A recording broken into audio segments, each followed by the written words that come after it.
സ്ത്രീകൾക്ക് രാത്രി സുരക്ഷയോ അടിസ്ഥാന സൗകര്യങ്ങളോ ഉറപ്പാക്കാതെ Thiruvananthapuram Thampanoor KSRTC bus stand. സ്ത്രീകളുടെ സുരക്ഷ ഉറപ്പാക്കാൻ സ്റ്റാൻഡിൽ ആവശ്യത്തിന് വനിതാ പോലീസ് ഉദ്യോഗസ്ഥരില്ല.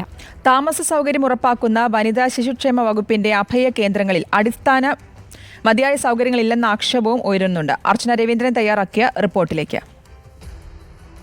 സംസ്ഥാനത്ത് സ്ത്രീകൾ 100% സുരക്ഷിതരാണെന്ന് സർക്കാരും മുഖ്യമന്ത്രിയും ആവർത്തിച്ച് പറയുകയാണ്. എന്നാൽ ഭരണസ്ഥിരാ കേന്ദ്രമായ തലസ്ഥാനത്തെ ബസ് സ്റ്റാൻഡുകളുടെയും രാത്രികാല അവസ്ഥ നമുക്ക് കാണേണ്ടതുണ്ട്.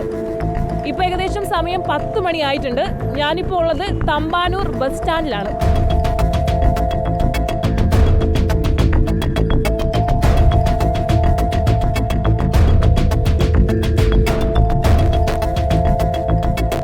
രാത്രിയിൽ സ്ത്രീകൾക്ക് താമസിക്കാൻ 2 അഭയ കേന്ദ്രങ്ങളാണ് ഇവിടെയുള്ളത്.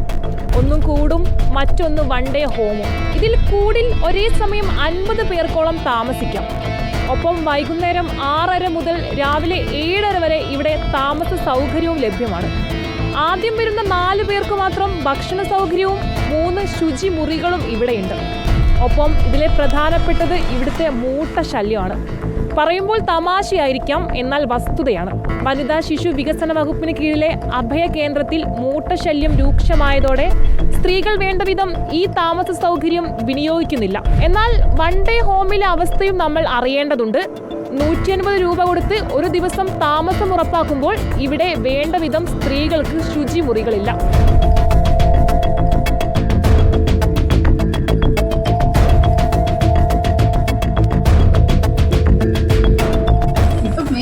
അപ്പുറത്തുള്ള ബാത്റൂം ക്ലിയർ ചെയ്ത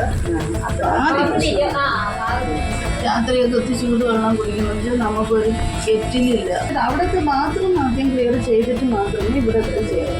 ഇവിടുത്തെ ബാത്റൂമിൽ താഴോട്ട് പോകുന്നിട്ട് കമ്മീഷൻ ഓഫീസർ അടച്ചു ചെയ്തു.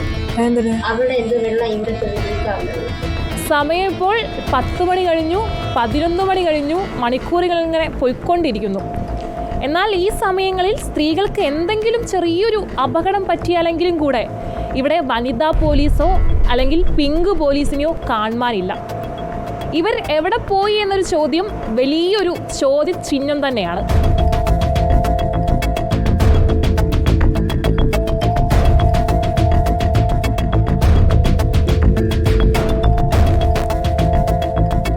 എന്തായാലും തമ്പാനൂർ ബസ് സ്റ്റാൻഡിൽ എത്രത്തോളം സ്ത്രീകൾ സുരക്ഷിതരാണെന്ന കാര്യം നമ്മൾ ഇനിയും ചിന്തിക്കേണ്ടതുണ്ട്.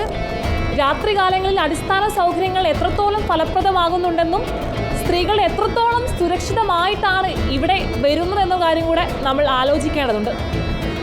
വീഡിയോ ജേർണലിസ്റ്റ് മനു ബാലകൃഷ്ണനൊപ്പം reporter Archana Raveendran, in reporter, Thiruvananthapuram.